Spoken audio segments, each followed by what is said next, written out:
Good afternoon, gentle listeners. It's Erin, your librarian storyteller for the day. Welcome to Sherlock Showcase, dedicated to retelling the very best of Sir Arthur Conan Doyle's most beloved detective, Sherlock Holmes, in short story format. Today, we'll be picking up where we last left off with the fifth story of Doyle's fourth anthology, His Last Bow, with the reading of The Disappearance of Lady Frances Carfax. So relax, pull up a chair, bear with my questionable English accent if you would, and enjoy. "But why Turkish?" asked Mr. Sherlock Holmes, gazing fixedly at my boots. I was reclining in a cane-backed chair at the moment, and my protruded feet had attracted his ever-active attention. "English," I answered, in some surprise. "I got them at Latimer's in Oxford Street." Holmes smiled with an expression of weary patience. "The bath," he said. "The bath. Why the relaxing, inexpensive Turkish rather than the invigorating home-made article?" "Because for the last few days I have been feeling rheumatic and old. A Turkish bath is what we call an alternative in medicine, a fresh starting point, a cleanser of the system. By the way, Holmes," I added, "I have no doubt the connection between my boots and a Turkish bath is a perfectly self-evident one to a logical mind, and yet I should be obliged to you if you would indicate it." "The train of reasoning is not very obscure, Watson," said Holmes, with a mischievous twinkle. "It belongs to the same elementary class of deduction which I should illustrate if I were to ask you who shared your cab in the drive this morning." "I don't admit that a fresh illustration is an explanation," I said with some asperity. "Bravo, Watson, a very dignified and logical remonstrance. Let me see, what were your points? Take the last one first. The cab. You observe that you have some splashes on the left sleeve and shoulder of your coat. Had you sat in the centre of a hansom, you would probably have had no splashes, and if you had, they would certainly have been symmetrical. Therefore, as an incident, it is clear that you had sat at the right. It is clear that you sat at the side. Therefore, it is equally clear that you had a companion. That is very evident. Absurdly commonplace, is it not? But the boots in the bath. Equally childish. You are now in the habit of doing up your boots in a certain way. I see them on the occasion fastened with an elaborate double bow, which is not your usual method of tying them. You have therefore had them off. Who has tied them? A bootmaker, or the boy at the bath? It is unlikely that it is the bootmaker, since your boots are nearly new. Then what remains? The bath. Is it not absurd, is it not? But for all that, the Turkish bath has served a purpose." "What is that?" "You say that you had it because you need a change. Let me suggest that you take one. How would Lawson do, my dear Watson? First-class tickets and all expenses paid on a princely scale."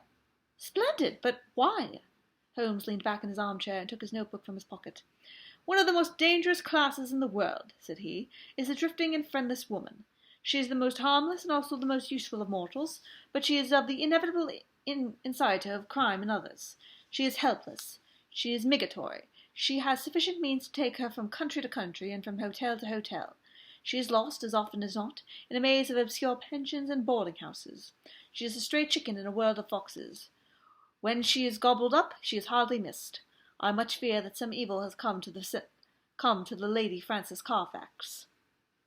I was relieved by this sudden descent from the general to the particular. Holmes consulted his notes.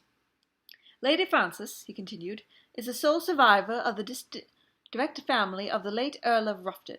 The estates went, as you may remember, in the male line.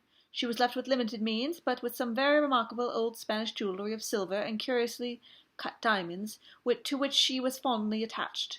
Too attached, for she refused to leave them with her banker, and always carried them about with her. A rather pathetic figure, the Lady Frances. A beautiful woman still in fresh middle age, and yet by a strange change, the last derelict of what only 20 years ago was a goodly fleet." "What has happened to her, then?" "Ah, what has happened to the Lady Frances? Is she alive or dead? That is our problem. She is a lady of precise habits, and for 4 years it has been her inevitable custom to write every second week to Miss Daubeny, her old governess, who has long since retired and lives in Camberwell. It is this Miss Daubeny who has consulted me. Nearly 5 weeks has passed without a word. The last letter was from the Hotel National in Lausanne. Lady Frances seems to have left there and given no address. The family are anxious, and they are exceedingly wealthy. No sum of much will be spared if we can clear the matter up." "Is Miss Daubeny the only source of information? Surely she had other correspondents?" There's one correspondent who is a sure draw, Watson. That is the bank. Single ladies must live, and their passbooks are compressed diaries. She banks at Sylvester's. I have glanced over her account. The last cheque but one paid her bill in Lausanne, but it was a large one and possibly left her with cash in hand. Only one cheque has been drawn since. To whom and where? To Miss Marie Devine. There is nothing to show where the cheque is drawn. It was cashed at the Crédit Lyonnais at Montpellier less than 3 weeks ago. The sum was £50. And who is Miss Marie Devine? That also I have been able to discover. Miss Marie Devine was the maid of Lady Frances Carfax. Why should she have paid her this cheque we have not determined. I have no doubt, however, that your researchers will soon clean the matter up. My researchers? Hence the health-giving expedition to Lausanne.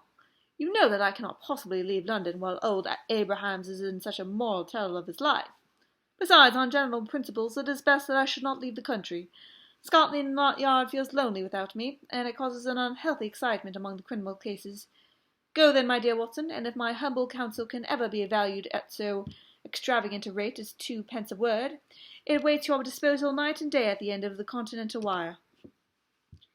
2 days later found me at the Hotel National in Lausanne, where I received every courtesy at the hands of Monsieur Morceau, the well-known manager. Lady Frances, as he informed me, had stayed there for several weeks. She had been much liked by all those who met her. Her age was not more than 40.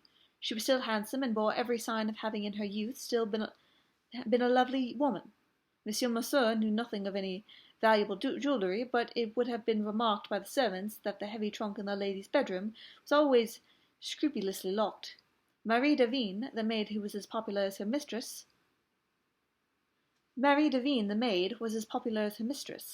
She was actually engaged to one of the head waiters in the hotel, and there was no difficulty in getting her address.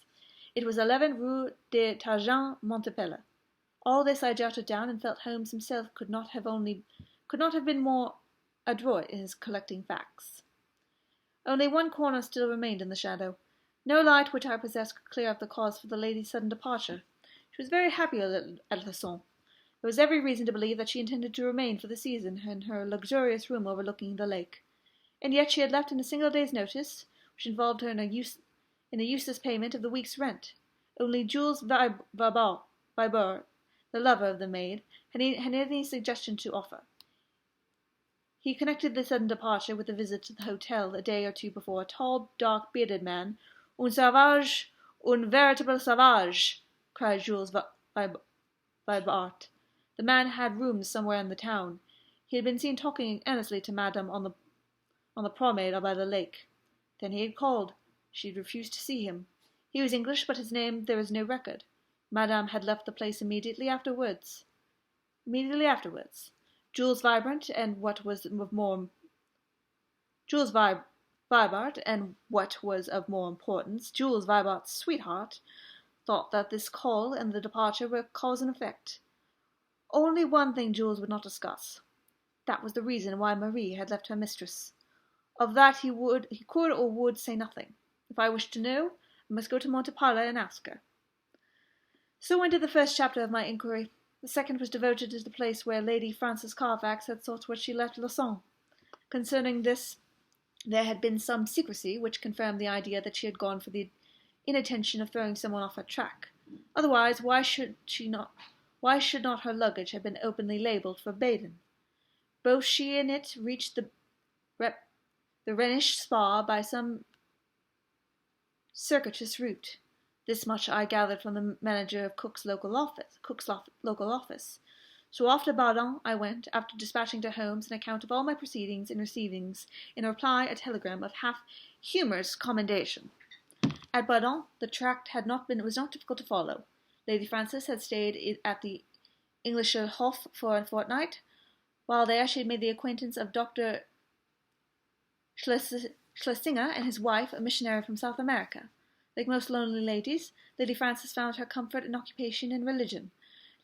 Dr. Schlesinger, his remarkable personality, his whole-hearted devotion, and the fact that he was recovering from a disease contracted at the expense of his apostolic duties affected her deeply. She had helped Mrs.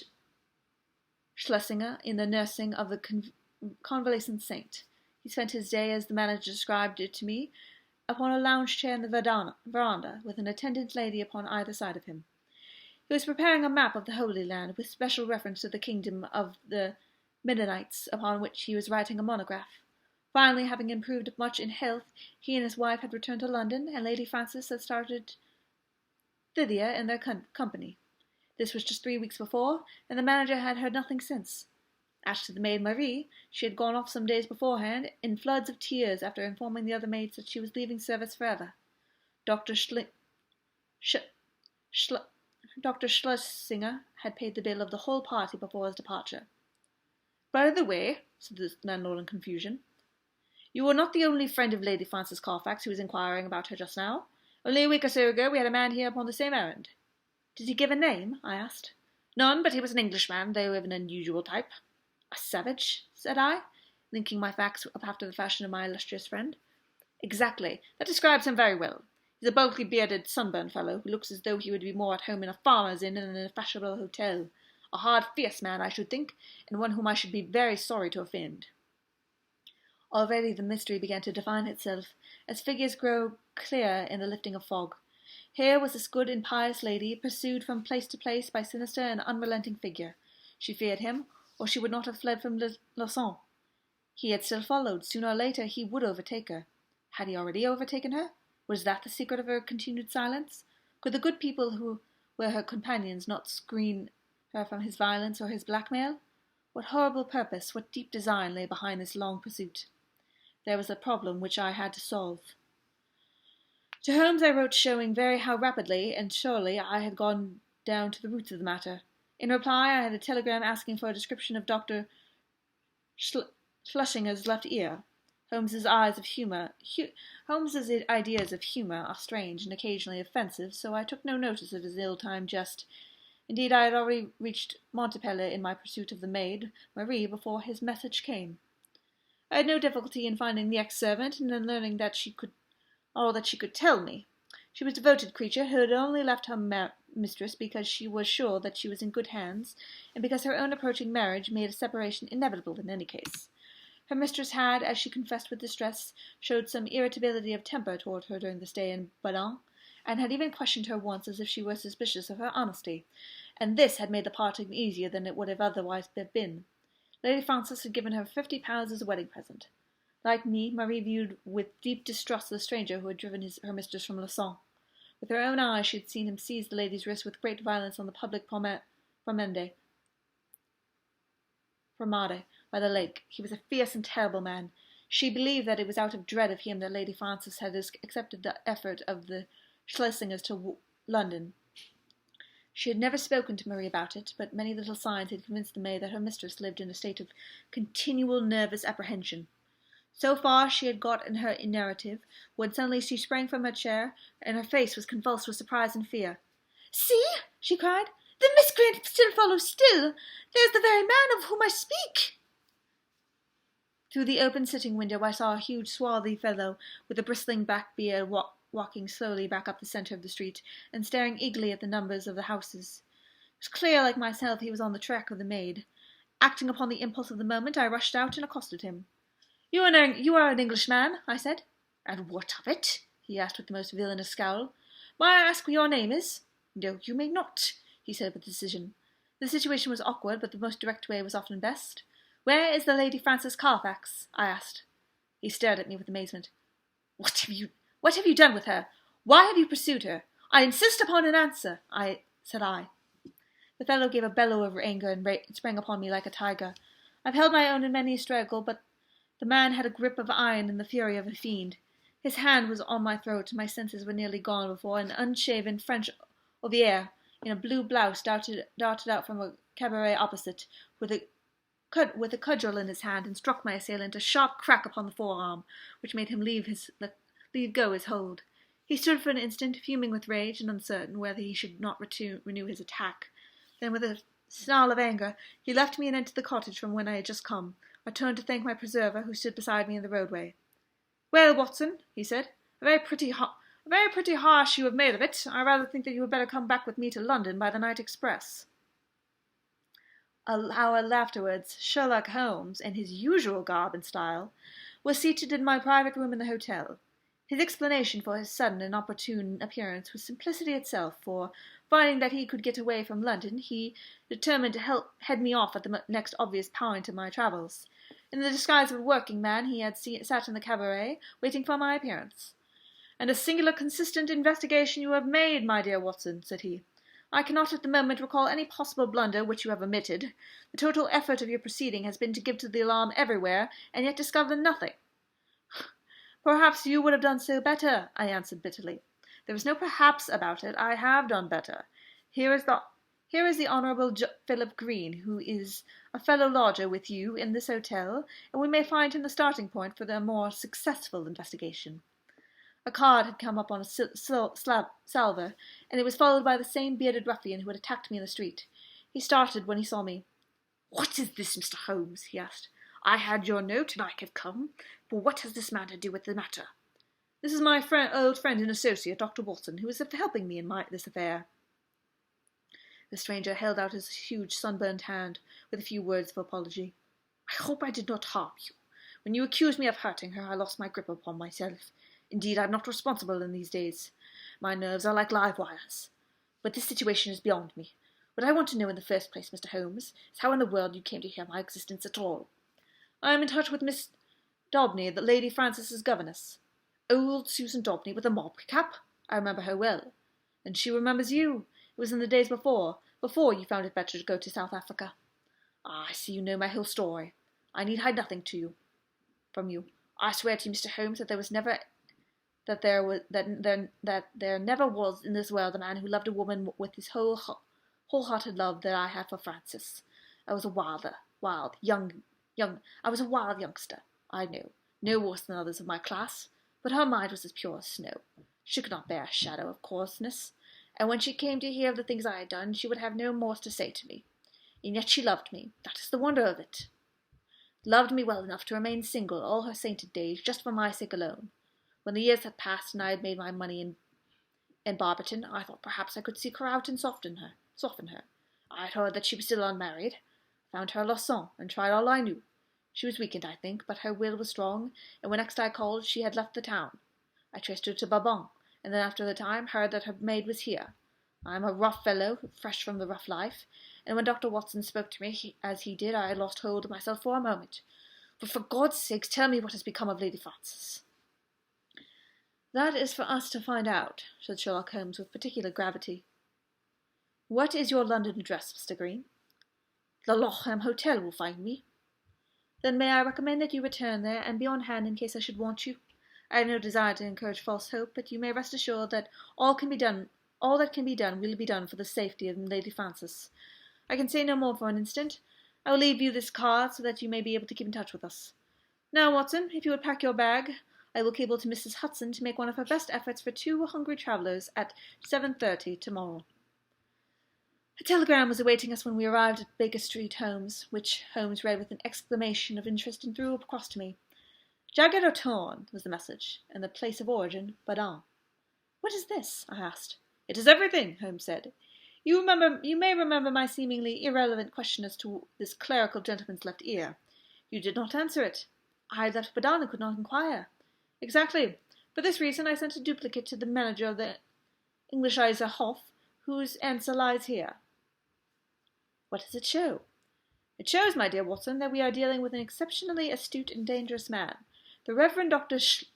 Schlesinger, missionary from South America, is none other than Holy Peters, one of the most unscrupulous rascals that Australia has ever evolved, and for a young country it has turned out some very finished types. His particular specialty is the beguiling of lonely ladies by playing upon their religious feelings, and his so-called wife, an Englishwoman named Fraser, is a worthy helpmate. The nature of his tactics suggested his identity to me. In this physical particularity, he was badly bitten in a saloon fight in Adelaide in '89, confirmed my suspicion. This poor lady is in the hands of a most infernal couple who will stick at nothing, Watson.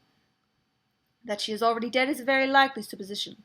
If not, she is undoubtedly in some sort of confinement, and unable to write to Miss Daubeny or her other friends. It is always possible that she never reached London, or that she has passed through it, but the former is impossible. but the former is improbable, as with their system of registration, it would not be easy for foreigners to play tricks with the continental police, and the latter is also unlikely, as the rogues who could not hope to find any other place where it would be as easy to keep a person under restraint. All my instincts tell me that she is in London, but as we have at present no possible means of telling where, we can only take the obvious steps, eat our dinner, and possess our souls in patience. Late in the evening I will stroll down and have a word with a friend Lestrade at Scotland Yard. But neither the official police nor Holmes's own small but very efficient organization sufficed to clear away the mystery. Amid the crowded millions of London, the 3 persons we sought out were completely obliterated as they had never lived. Advertisements were tried and failed. Clues were followed and led to nothing. Every criminal report which Schlesinger might frequent was drawn in vain. His old associates were watched, but they kept clear of him. And then suddenly, after a week of hopeless suspense, there came a flash of light. A silver and bright pendant of old Spanish design had been pawned at Bovington's in Westminster Road. The pawner was a large, clean-shaven man of clerical appearance. His name and address were demonstrably false. The ear had escaped notice, but the inscription was certainly that of Schlesinger. 3 times had our bearded fellow from the Langham called for news. The third within an hour of this fresh development. His clothes were getting looser on his great body. He seemed to be wilting away in his anxiety. "If he would only give me something to do," was his constant wail. At last Holmes could oblige him. "He's begun to pawn the jewels. We should get him now. But what does this mean that any harm has befallen the Lady Frances?" Holmes shook his head very gravely. "Supposing that they have held her prisoner up to now, it is clear that they cannot let her loose without their own destruction. We must prepare for the worst." "What can I do? These people do not know you by sight?" "No. It is possible that he will go to some other pawnbroker in the future. In that case we must begin again. On the other hand, he has a fair price and no questions asked, so if he is in the mood of ready money, he will probably come to Bovington's. I will give you a note for them, and they will let you wait in the shop. If the fellow comes, you will follow him home. But no indiscretion, and above all, no violence. I put you on your honour that you will take no step without my knowledge and consent." For 2 days the Honourable Philip Green, he was, as I mentioned, the son of the famous admiral of that name who commanded the Sea of Azov fleet in the Crimean War, brought us new news. On the evening of the 3rd he rushed into the sitting-room, pale, trembling, with every muscle of his powerful frame quivering with excitement. "We have him! We have him!" he cried. He was incoherent in his agitation. Holmes soothed him with a few words and thrust him into an armchair. "Come now, give us the quarter of events," said he. "She came only an hour ago. It was the wife this time, but the pendant she brought was the fellow of the other. She is a tall, pale woman with ferret eyes." "That is the lady," said Holmes. "She left the office, and I followed her. She walked up to the Kennington Road, and I kept behind her. Presently she went into a shop, Mr. Holmes. It was an undertaker." My companion started. "Well?" he asked, in that vibrant voice which told of the fiery soul behind the cold grey face. "She was talking to the woman at the counter. I entered as well. 'It is late,' I heard her say, or words to that effect. The woman was excusing herself. 'It should be there before now,' she answered. It took longer being out than ordinary." They both stopped and looked at me, so I asked some questions and then left the shop. "You did excellently well. What happened next?" "The woman came out, but I had hid myself in the doorway. Her suspicions had been aroused, I think, for she looked round her. Then she called a cab and got in. I was lucky enough to get another, and so to follow her. She got down at least to number 36, Pulteney Square, Brixton. I drove past, left my cab at the corner of the square, and watched the house." "Did you see anyone?" "The windows were all darkness, save for one on the lower level. The blind was down, and I could not see in it. I was standing there, wondering what I should do next, when a covered van drove up with 2 men in it. They descended, took something out of a van, and carried it up the steps to the hall door. Mr. Holmes, it was a coffin." "Ah!" For an instant I was on the point of rushing in. The door had been opened to admit the men and the burden. It was the woman who had opened it. But as I stood there she caught a glimpse of me, and I think that she recognized me. I saw her start, and she hastily closed the door. I remembered my promise to you, and here I am." "You have done excellent work," said Holmes, scribbling a few words down on a half-sheet of paper. "We can do nothing legal without a warrant, and you can serve the best cause best by taking this note down to the authorities and getting one. There may be some difficulty, but I think that the sale of the jewellery would be sufficient. Lestrade will see to all details." "But they may murder her in the meantime. What could the coffin mean, and what for whom could it be used but for her? We will do all that can be done, Mr. Green. Not a moment will be lost. Leave it in our hands. Now, Watson, he added as our client hurried away, he will set the regular forces on the move. We are, as usual, the irregulars, and we must take our own line of action. The situation strikes me as so desperate that the most extreme measures are justified. Not a moment is to be lost in getting to Pulteney Square. Let us try to reconstruct the situation, said he, as we drove swiftly past the House of Parliament and over Westminster Bridge. These villains have coaxed this unhappy lady to London, after first alienating her from her faithful maid. If she has written any letters, they have been intercepted. Through some confederate, they have engaged a furnished house. Once inside, they have made her a prisoner, and they have become possessed of the valuable jewellery which has been their objective from the start. Already they have begun to sell part of it, which seems safe enough to them, since they have no reason to think that anyone is interested in the lady's fate. When she is released, she will, of course, denounce them. Therefore, she must not be released. But they cannot keep her under lock and key forever, so murder is their only solution. That seems very clear. Now we will take another line of reasoning. When you follow separate chains of thought, Watson, you will find some point of intersection which should approximate to the truth. You will start now, not from the lady, but from the coffin, and argue backwards. That incident I prove beyond all doubt that the lady is dead. It points also to an orthodox burial with proper accompaniment of medical certificate and official sanction. Had the lady been obviously murdered, they would have buried her in a hole in the back garden. But here is all open and regular. What does this mean? Surely they have done her to death in some way which has deceived the doctor and simulated a natural end. Poisoning, perhaps.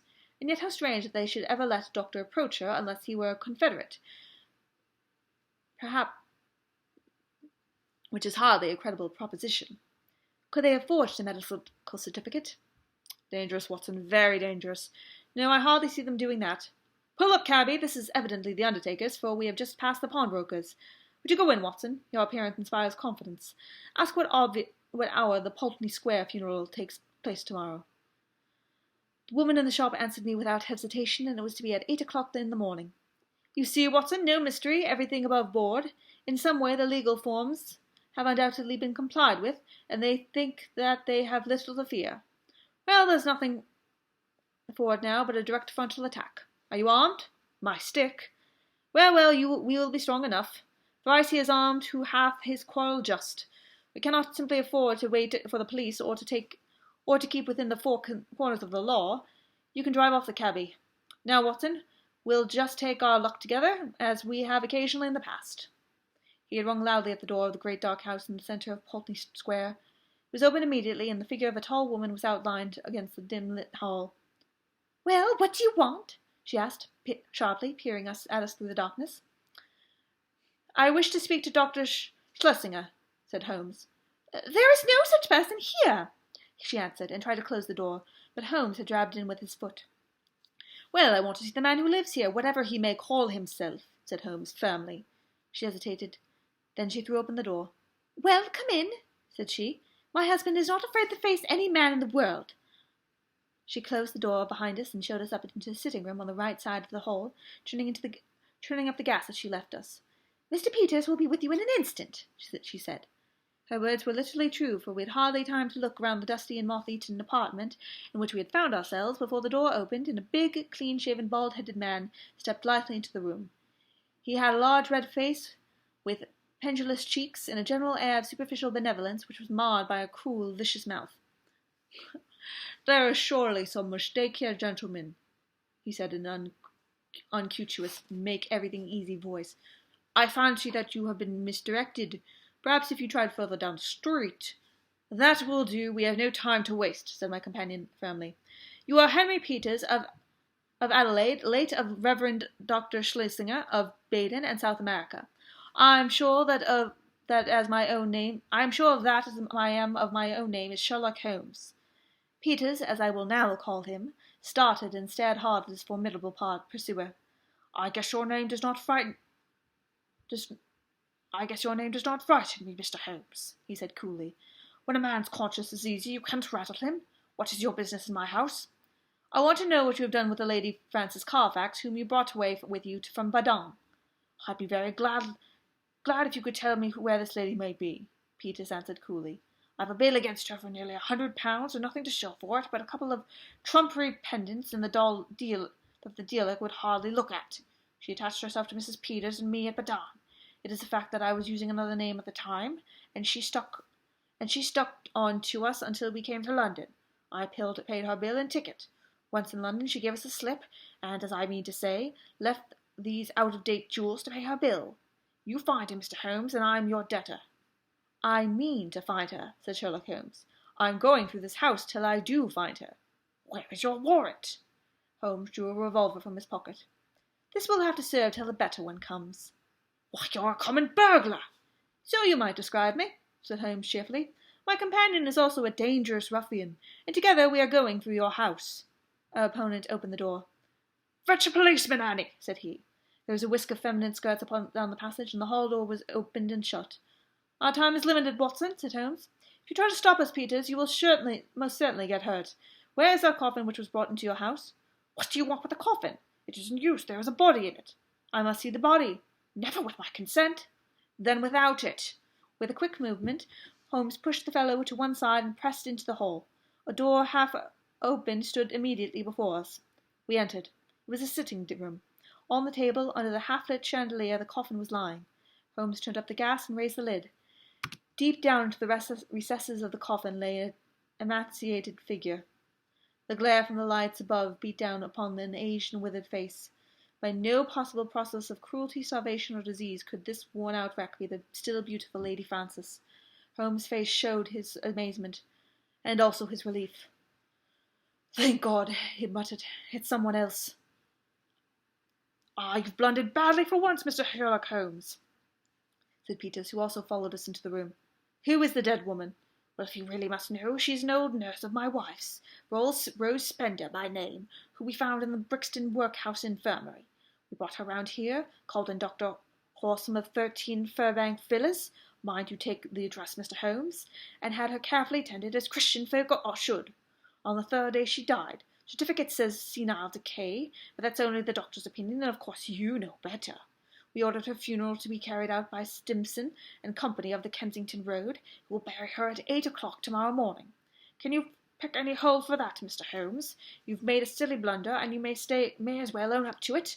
I'd give something for a photograph of your gaping, staring face when you pulled aside that lid expecting to see the Lady Frances Carfax, and only found a poor old woman of 90. Holmes's expression was as impassive as ever under the jeers of his antagonist. His clenched hands betrayed his acute annoyance. "I am going through your house," said he. "Are you, though?" cried Holmes, as Peters, as a woman's voice and heavy steps sounded in the passage. "We'll soon see about that. This way, officers, if you please. These men have forced their way into my house, and I can't get rid of them. Help me put them out." A sergeant and constable stood in the doorway. Holmes drew his card from his case.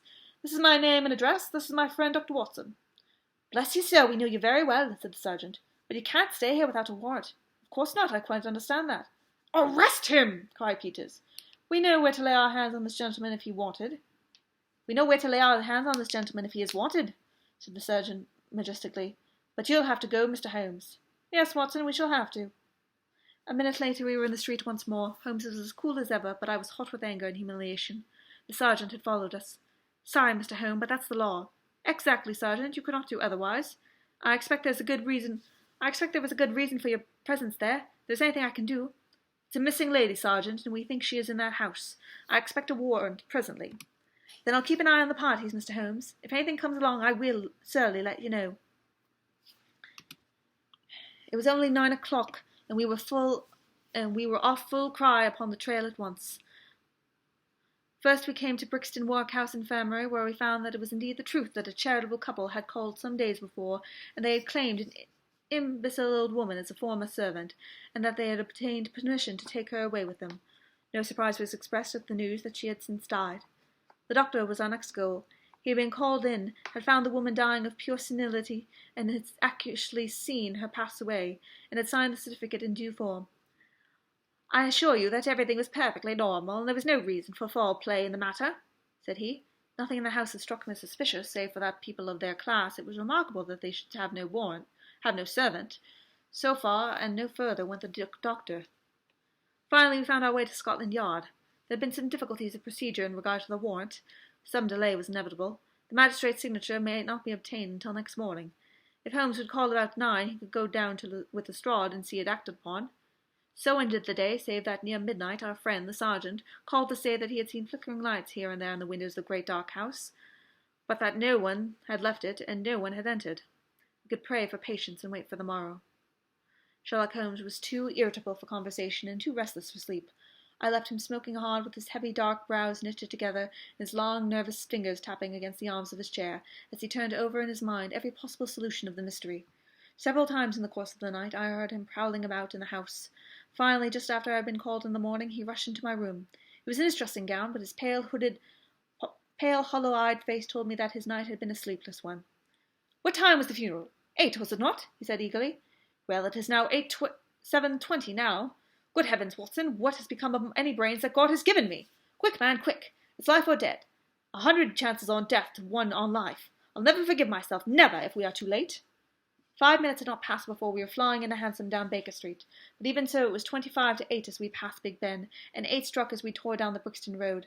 But others were late as well as we. 10 minutes after the hour, the hearse was still standing on the door of the house, and even as our foaming horse came to a halt, the coffin, supported by 3 men, appeared on the threshold.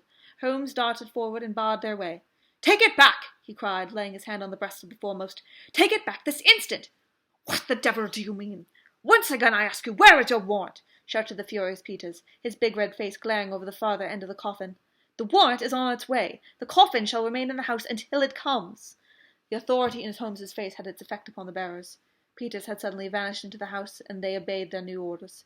"Quick, Watson, quick! Here's a screwdriver," he shouted as the coffin was replaced upon the table. "And another one for you, my man. A sovereign if the lid comes off in a minute. Ask no questions. Work away. That's good. Another. And another. Now all pulled together. It's giving. It's giving. Ah, that does it at last." With a united effort we tore off the coffin lid. As we did, there came from the inside a stupefying and overpowering smell of chloroform. A body lay within, its head all wreathed in cotton wool, which had been soaked in the narcotic. Holmes plucked it off and disclosed the statuesque face of a handsome and spiritual woman of middle age. In an instant he had passed his arm round the figure and pressed it to a sitting position. "Is she gone, Watson? Is there a spark left? Surely we are not too late." For half an hour it seemed that we were. What with actual suffocation and what with the poisonous fumes of the chloroform, the Lady Frances seems to have passed the last point of recall. And then at last, with artificial respiration, with injected ether, and with every device that science could suggest, some flutter of life, some quiver of the eyelids with dimming of the mirror spoke of the slowly returning life. A cab had driven up, and Holmes, parting the blind, looked out at it. "Here is Lestrade with his warrant," said he. "You'll find that the birds have flown. And here," he added in a heavy step along the passage, "is someone who has a better right to nurse this lady than we have. Good morning, Mr. Green. I think that the sooner we move the Lady Frances, the better. Meanwhile, the funeral may proceed, and the poor old woman who still lies in that coffin may go to her last final resting place alone." "Should you care to add the case to your annals, my dear Watson?" said Holmes that evening.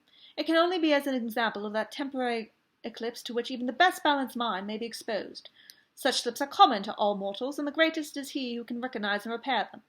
To this modified credit I may, perhaps, make some claim. My night was haunted by the thought that somewhere a clue, a strange sentence, a curious observation, had come under my notice, and had been too easily dismissed. Then suddenly, in the grey of the morning, the words came back to me. It was a remark of the undertaker's wife, as reported by Philip Green. She said, 'It should have been there before now. It took longer being out of the ordinary.' It was the coffin of which she spoke. It had been out of the ordinary. That can only mean that it had been made in some special measurement. But why? Why? Then in an instant I remembered the deep sides, and the little wasted figure at the bottom. Why so large a coffin for so small a body? To leave room for another body. Both would be buried under one certificate. It had all been so clear, if only my own sight had not been dimmed. At 8 the Lady Frances would be buried. Our one chance was to stop the coffin before it left the house. It was a desperate chance that we might find her alive, but it was a chance, and the result showed. These people had never, to my knowledge, done a murder. They might shrink from actual violence at the last. Could bury her with no sign as to how she met her end, and even if she were exhumed, there was a chance for them. I hoped that such considerations might prevail with them. You can reconstruct the scene well enough. You saw the horrible den upstairs, where the poor lady had been kept so long. They rushed in and overpowered her with their chloroform, carried her out, poured more into the coffin to ensure against her waking, and then screwed down the lid. A clever device, Watson. It is a new one to me in the annals of crime. If our ex-missionary friends escape the clutches of Lestrade, I should expect to hear of some brilliant incidences in their future career. And that is all for today, gentle listeners. Tune in next time for the next installment into this series. Have a wonderful rest of the day, be well, and I shall see you very soon. Goodbye.